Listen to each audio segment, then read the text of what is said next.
Hello everyone, welcome to today's discussion on essential budget terms.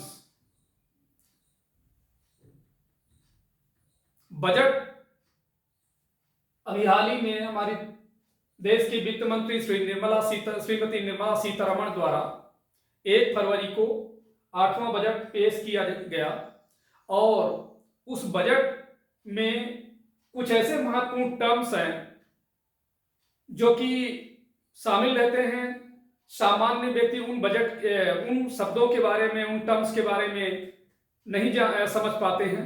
इसीलिए मैं आज आप लोगों के सामने बजट से संबंधित कुछ शब्दावलियों का उल्लेख करने जा रहा हूं, जो कि आगामी यूपीएससी द्वारा आयोजित civil services exams, state PCS exams and other competitive exams में उससे संबंधित प्रश्न आने की संभावना है, पूछे जा सकते हैं।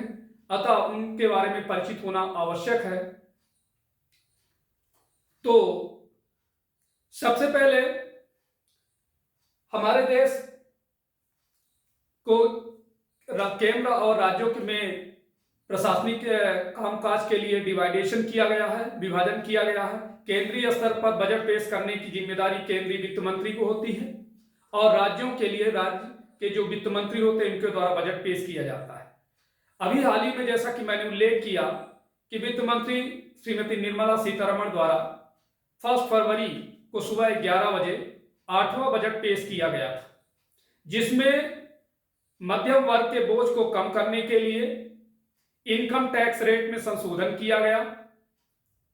यह वर्तमान सरकार का, यानी वर्तमान में मोदी जी के नेतृत्व में जो सरकार है उनका तीसरे कार्यकाल का पहला पूर्ण वार्षिक बजट है, जो जियोपॉलिटिकल यानी भू राजनीतिक अनिश्चितताओं और 4 वर्षों में सबसे धीमी आर्थिक वृद्धि के बीच है। तो अभी जो हम बजट के बारे में आपके सामने चर्चा करेंगे, प्रस्तुत करेंगे, उसके विवरण को जानने से पूर्व यहां पर जो शब्दावलियां हैं जो कि कहीं ना कहीं रहे उनका समावेश है, तो उनके बारे में हम आपके सामने उल्लेख करेंगे। तो सबसे पहले स्टार्ट करते हैं, बजट है क्या? What is budget? Budget is called the annual financial statement which is a statement of accounts of government. Article 112 for the central government and Article 202 for the state government provides for the annual financial statement to be laid before the respective legislature. Since the budget reflects the government's vision and its policies to come in future, it becomes one of the most important annual events for the Indian polity. अर्थात budget को हम वार्षिक वित्तीय विवरण भी कहते हैं, जो सरकार के अकाउंट्स, जिसमें सरकार के अकाउंट्स का विवरण होता है। इंडियन कॉन्स्टिट्यूशन के आर्टिकल 112 केंद्र सरकार के लिए और आर्टिकल 202 स्टेट गवर्नमेंट के लिए वार्षिक वित्तीय विवरण मीन्स एनुअल फाइनेंशियल रिपोर्ट्स को संबंधित विधानमंडलों, जैसा कि केंद्र जो है संसद में और राज्यों में विधानसभा के समक्ष प्रस्तुत करने का प्रावधान है। चूंकि बजट गवर्नमेंट के दृष्टिकोण और भविष्य में आने वाली नीतियों को दर्शाता है, इसीलिए यह भारतीय राजनीति के लिए सबसे महत्वपूर्ण वार्षिक आयोजनों में से एक बन जाता है। Simply put, a budget is a process or an exercise through which the government informs parliament about the state of its finances. Transparency about the key areas is expected in a budget: income, expenditure and borrowing. सरल शब्दों में यदि कहें तो budget एक प्रक्रिया या अभ्यास है जिसके माध्यम से सरकार संसद संसद मतलब पूरे देश को अपने वित्त की स्थिति के बारे में सूचित करती है। बजट में 3 प्रमुख क्षेत्रों के बारे में पारदर्शिता अपेक्षित है। इनकम अर्थात आय, एक्सपेंडिचर यानी व्यय, और बोरोइंग मीन्स उधार। Since a budget typically comes at the end of one financial year and the start of another, it tells the citizens not only how much money the government raised last year, which did it spend it, and how much did it have to borrow to meet the gap, but also gives an estimate about what it expects to earn in the next financial year. In the present case, the current financial year, how much and where it plans to spend it, and how much would it likely have to borrow to bridge the gap. अर्थात ये समझे कि चूंकि budget आमतौर पर एक financial year के last और दूसरे के शुरू में आता है, इसीलिए ये नागरिकों को न केवल ये जानना ये बताता है कि गवर्नमेंट ने पिछले साल कितना पैसा जुटाया, इसे कहां से खर्च किया, और अंतर को पूरा करने के लिए उसे कितना उधार लेना पड़ा, बल्कि ये इस बारे में भी अनुमान देता है कि अगले फाइनेंशियल ईयर अर्थात वर्तमान मामले में चालू वित्तीय वर्ष में उसे कितनी कमाई होने की उम्मीद है, वो इसे कितना और कहां खर्च करने की योजना बना रही है, और अंतर को पाटने के लिए उसे कितना उधार लेना होगा। The budget division comes under the Department of Economic Affairs of Finance Ministry of Government of India. The budget is caused to be presented before both the houses of the Parliament by the President. It is presented by the Finance Minister. The budget speech consists of 2 parts. Part A consists of overview of the economy and highlights the concerns and priorities of the government, flagship schemes and major programs. Part B of the speech deals with tax proposals in the budget. Along with budget speech and annual financial statements, the following documents are submitted: demands for grants, finance bill, statement mandated under FRBM Act, expenditure budget, received budget, statement of revenue for home, expenditure profile, budget at a glance, memorandum explaining the provisions of finance bill and outcome budget. You know, the railway budget was separated from the general budget in 1921 based on the Eckworth Committee's recommendation. This practice continued for 92 years until it was merged with the general budget in 2017-18 on the recommendation of the Vivek Devroy Committee. अर्थात budget प्रभाव भारत सरकार के वित्त मंत्रालय की आर्थिक मामलों के विभाग के अंतर्गत आता है। प्रेसिडेंट यानी राष्ट्रपति द्वारा पार्लियामेंट के दोनों सदनों के समक्ष बजट पेश किया जाता है। इसे फाइनेंस मिनिस्टर द्वारा प्रस्तुत किया जाता है। बजट स्पीच में 2 पार्ट होते हैं। भागे, पार्ट ए मींस भागे में अर्थव्यवस्था का अवलोकन शामिल है, जिसमें सरकार की चिंताओं, प्राथमिकताओं, योजनाओं और प्रमुख कार्यक्रमों पर प्रकाश डाला जाता है। जबकि पार्ट बी में, भाग बी में बजट में टैक्स यानी कर प्रस्तावों से संबंधित है। बजट का भाषण और वार्षिक वित्तीय विवरण के साथ निम्नलिखित दस्तावेज प्रस्तुत किए जाते हैं, जैसे अनुदान की मांग, वित्त विधेयक, FRBM अधिनियम के तहत अनिवार्य विवरण, व्यय बजट, प्राप्ति बजट, राजस्व परित्याग का विवरण, व्यय प्रोफाइल, बजट पर एक नजर वित्त विधेयक और परिणाम बजट के प्रावधानों को समझाने वाला ज्ञापन। जैसा कि आप जानते हैं कि 1921 में एकवर्थ समिति के सिफारिश के आधार पर रेल बजट को आम बजट से अलग कर दिया गया था और यह प्रथा 92 ईयर तक जारी रही, जब तक कि 2017-18 में विवेक देवराय कमेटी की सिफारिश पर इसे आम बजट में विलय नहीं कर दिया गया। पहले क्या है कि 2 बजट अलग अलग प्रस्तुत होते थे। सामान्य बजट यानी आम बजट को वित्त मंत्री द्वारा पेश किया जाता था, जबकि रेलवे मिनिस्टर द्वारा रेल बजट पेश किया जाता था। रेल का अलग बजट होता था, लेकिन 2017-18 में विवेक देवराय कमेटी की सिफारिश पर इसे जनरल बजट से अलग कर आम बजट में विलय कर दिया गया। तो इस तरह से एक ही बजट आता है जो कि फाइनेंस मिनिस्टर प्रस्तुत करते हैं। अब हम बात करेंगे फंड्स की। The funds, the general budget contains estimated receives and expenditure for on year. Usually the three funds which are important in this regard are consolidated fund of India, public account of India, contingency fund of India.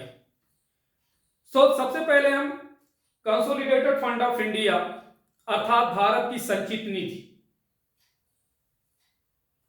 All revenues received, loans raised and all money received by the government in repayment of loans are credited to the consolidated fund of India, and all expenditures of the government are incurred from this fund. Money can be spent through this fund only if appropriated by the parliament. The consolidated fund has further been divided into revenue and capital divisions. It has been defined in Article 266 Clause 1 of the Constitution. अर्थात government द्वारा प्राप्त सभी राजस्व, लिए गए ऋणों के पुनर्भुगतान में प्राप्त सभी धनराशि भारत की संचित निधि में जमा की जाती है और सरकार के सभी व्यय इसी निधि से किए जाते हैं। इस निधि से धन तभी खर्च किया जा सकता है जब पार्लियामेंट द्वारा विनियोजन किया गया हो। संचित निधि को आगे राजस्व और पूंजी विभागों में डिवाइड किया गया है। इसे कॉन्स्टिट्यूशन के आर्टिकल 266 क्लॉज 1 में डिफाइन किया गया है। Next is public accounts of India अर्थात भारत का सार्वजनिक खाता। It is established under article 266 class 2 of the constitution. All public money received accept those included in the consolidated fund of India is held in the account. The primarily consist of funds raised through small saving schemes, provident fund schemes and similar sources. The government acts merely as a custodian and is obligated to repay the amounts either on the maturity date or whenever claimed by the rightful individuals. अर्थात ये संविधान के अनुच्छेद 266 class 2 के तहत स्थापित किया गया है। भारत की समेकित निधि में शामिल राशि को छोड़कर प्राप्त सभी सार्वजनिक धन को इस खाते में रखा जाता है। इसमें मुख्य रूप से छोटी बचत योजनाओं, प्रोविडेंट फंड भविष्य निधि योजनाओं और इसी तरह के स्रोतों से जुटाई गई राशि शामिल होती है। सरकार केवल एक संरक्षक के रूप में कार्य करती है और उसे परिपक्वता तिथि पर जब भी योग्य व्यक्तियों द्वारा दावा किया जाता है राशि वापस करने के लिए बाध्य किया जाता है। Next is contingency fund of India, Bharat की आकस्मिकता निधि। It is establish under article 267 of the constitution to address unforeseen expenditures. It is maintained at the disposal of the President of India, allowing the immediate disbursement of funds when necessary. The expenditure incurred can be made promptly with parliamentary approval obtained retrospectively. अर्थात अप्रत्याशित व्यय को संबोधित करने के लिए संविधान के अनुच्छेद 267 के तहत इसकी स्थापना की गई। इसे भारत के राष्ट्रपति के अधीन रखा जाता है जिससे आवश्यकता पड़ने पर तत्काल धन का विवरण किया जा सके। पूर्वव्यापी रूप से संसदीय अनुमोदन प्राप्त करके व्यय को तुरंत पूरा किया जा सकता है। नेक्स्ट इज द रिसीप्ट्स, रसीदें। There are two types of receipts, revenue receipts and capital receipts. Firstly you know revenue receipts अर्थात राजस्व प्राप्तियां। These are receipts that do not need to be repaid to the payee by the government and include income generated from government assets. Essentially, these are one-way transactions. Revenue receipts primarily consist of tax revenue, non-tax revenues and other non-tax receipts.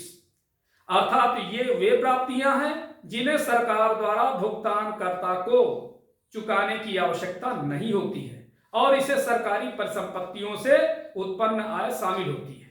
अनिवार्य रूप से ये एक तरफा लेन then होते हैं। राजस्व प्राप्तियों में मुख्य रूप से कर राजस्व, गैर कर राजस्व और अन्य गैर कर प्राप्तियां शामिल होती हैं। नेक्स्ट इज कैपिटल रिसीप्ट्स, पूंजी प्राप्तियां। These receipts involve two way transactions. Once disbursed, the money either generates regular income or is recovered when an asset created from the disbursed funds is disposed of. Capital receipts arise from the disposal of permanent assets, the recovery of the loans extended to the others, and the raising of new loans by the government. They are further classified into two categories: debt capital receipts such as borrowing and other liabilities, and non-debt capital receipts. इसका मतलब यह है कि इन प्राप्तियों में दो तरफा लेन then शामिल होते हैं। एक बार वितरित होने के बाद पैसा या तो नियमित आय उत्पन्न करता है या वितरित धन से बनाई गई संपत्ति के निपटान के बाद वसूल किया जाता है। पूंजी प्राप्तियां स्थायी परिसंपत्तियों के निपटान, दूसरों को दिए गए ऋणों की वसूली और सरकार द्वारा नए ऋण जुटाने से उत्पन्न होती है। इन्हें आगे दो कैटेगरीज में क्लासिफाइड किया गया है: ऋण पूंजी प्राप्तियां जैसे उधार और अन्य देयताएं, और गैर ऋण पूंजी प्राप्तियां। नेक्स्ट इज द एक्सपेंडिचर्स, व्यय। Public expenditures can be classified into two categories: revenue expenditure and capital expenditure. Firstly, let us take revenue expenditure. This refers to expenses incurred to meet the day-to-day operational and administrative needs of government, which do not generate revenue in the future. It is a one-way expenditure, meaning once the government spends the amount, it cannot be recovered. अर्थात ये सरकार की दिन प्रतिदिन की परिचालन और प्रशासनिक जरूरतों को पूरा करने के लिए किए गए खर्चों को संदर्भित करता है, जो भविष्य में राजस्व उत्पन्न नहीं करते। यह एक तरफा व्यय है। इसका मतलब है कि एक बार सरकार द्वारा राशि खर्च करने के बाद इसे वापस नहीं लिया जा सकता। नेक्स्ट इज कैपिटल एक्सपेंडिचर, पूंजीगत व्यय। This includes expenses that create permanent assets and generate periodic income. It also covers loan provided to state government and local bodies. Capital expenditure is considered a two-way payment, since the money spent can be recovered either through periodic income or by selling the created assets. अर्थात इसमें वे व्यय शामिल हैं जो स्थायी संपत्ति बनाते हैं और आवधिक आय उत्पन्न करते हैं। इसमें राज्य सरकारों और स्थानीय निकायों को दिए गए ऋण भी शामिल है। पूंजीगत व्यय को दो तरफा भुगतान माना जाता है, क्योंकि खर्च किए गए पैसे को आवधिक आय या निर्मित संपत्ति को बेचकर वसूल किया जा सकता है। नेक्स्ट इज द डिफिसिट्स, अर्थात घाटा। The gap between the receipts and expenditure is called deficit, so it is a shortage of money for expenditure. अर्थात प्राप्तियों और व्यय के बीच के अंतर को घाटा कहा जाता है। इसलिए यह व्यय के लिए धन की कमी है। यहां कुछ घाटे हैं जिनके बारे में आपको जानना चाहिए, जैसे कि budget deficit.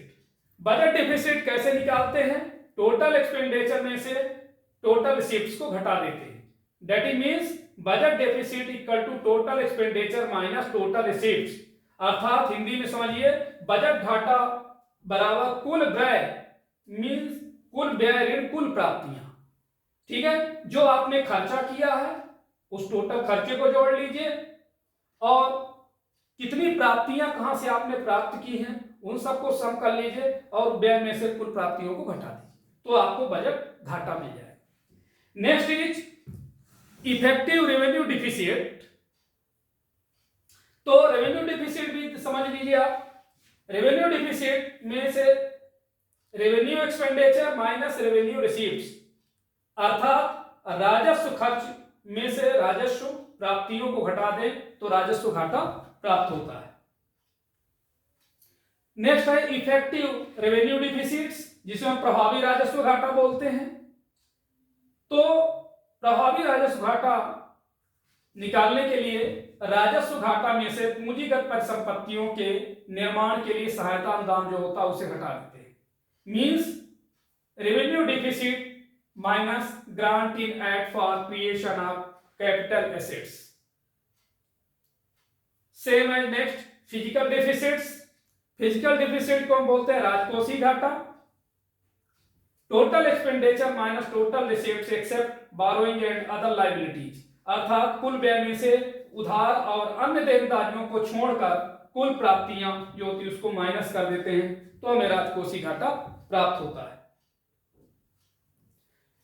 Budget deficits, budget deficit equal to total expenditure minus total receipts, अर्थात बजट घाटा कुल व्यय में से कुल प्राप्तियों को माइनस करने से प्राप्त हो जाता है। Revenue deficits revenue expenditure minus revenue receipts, वही चीज है राजस्व घाटा यानी राजस्व व्यय में से राजस्व प्राप्तियों को घटा देते हैं। तो यहां पर देखिए एक है प्राइमरी डेफिसिट। तो प्राइमरी डेफिसिट कैसे निकालते हैं? फिजिकल डेफिसिट में से इंटरेस्ट पेमेंट को माइनस कर देते हैं, अर्थात प्राथमिक घाटा कब प्राप्त होता है? यदि आप राजकोषीय घाटा में से ब्याज भुगतान को घटा देते हैं तो आपको प्राथमिक घाटा यानी प्राइमरी डेफिसिट प्राप्त होता है। Next is monetize deficit. Monetize deficit कैसे प्राप्त करते हैं?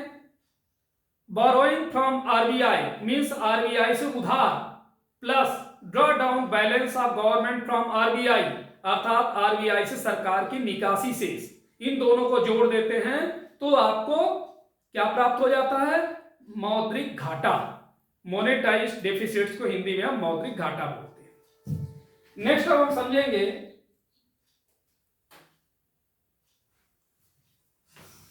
टैक्स के बारे में, यानी कर।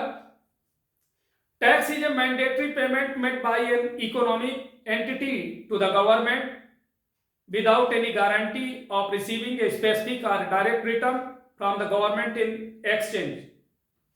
The broad areas of taxes are tax on income and expenditure, like is tax on personal income, corporate income, goods and service tax, etc., tax on commodities and tax on property and property transaction। अर्थात कर एक आर्थिक इकाई द्वारा सरकार को किया जाने वाला एक अनिवार्य भुगतान है जिसके बदले में सरकार से कोई स्पेसिफिक यानी विशिष्ट या प्रत्यक्ष रिटर्न प्राप्त करने की कोई गारंटी नहीं होती है। करों के व्यापक क्षेत्र में है इनकम एंड एक्सपेंडिचर पर टैक्स, वस्तुओं पर कर तथा संपत्ति और संपत्ति लेन देन पर tax. These are two types of taxes, direct taxes and indirect taxes। Direct taxes means प्रत्यक्ष कर। The Central Board of Direct Taxes, जिसे हम शॉर्ट में CBDT बोलते हैं, CBDT is responsible for administering various direct taxes। It consists of income tax, corporate tax, security transaction tax, etc. The direct taxes are directly paid to the government by individual and corporate entities। अर्थात केंद्रीय प्रत्यक्ष कर board विभिन्न प्रत्यक्ष करों के प्रशासन के लिए रिस्पॉन्सिबल है, जिसमें income tax, corporate tax, security लेन देन टैक्स आदि शामिल है। प्रत्यक्ष कर व्यक्तियों और कॉर्पोरेट संस्थाओं द्वारा सीधे सरकार को पेमेंट किया जाता है। Indirect tax, an indirect tax is applied to the consumption of goods and services. The government collects this tax from the sellers and retailers of the products and service, who then pass the cost on to the buyers। When you buy a product or service, you not only pay for the item itself but also the tax। In this way, you are indirectly paying the tax to the government। Sales tax, custom duty, GST are examples of indirect taxes। अर्थात अप्रत्यक्ष कर वस्तुओं और सेवाओं के उपभोग पर लगाया जाता है। सरकार इन प्रोडक्ट्स और सर्विसेज के विक्रेताओं और खुदरा विक्रेताओं से यह कर वसूलती है जो फिर खरीदारों को लागत देते हैं। जब आप कोई प्रोडक्ट या सर्विस खरीदते हैं तो आप न केवल उस वस्तु के लिए भुगतान करते हैं बल्कि टैक्स भी देते हैं। और इस तरह आप इनडायरेक्ट टैक्स के रूप में सरकार को टैक्स का भुगतान कर रहे हैं। सेल्स टैक्स, कस्टम, जीएसटी, ये सही जो है इनडायरेक्ट टैक्सेस के एग्जाम्पल हैं। तो ये देखिए तो बहुत ही महत्वपूर्ण टॉपिक है और बजट से संबंधित ये टर्मिनोलॉजी का यूज होता है और परीक्षाओं में इससे प्रश्न पूछे जाते हैं। तो आज इतना ही, आगे हम डिटेल में क्या बजट में पेश किया गया इस पर चर्चा करेंगे। तो आज इतना ही, धन्यवाद।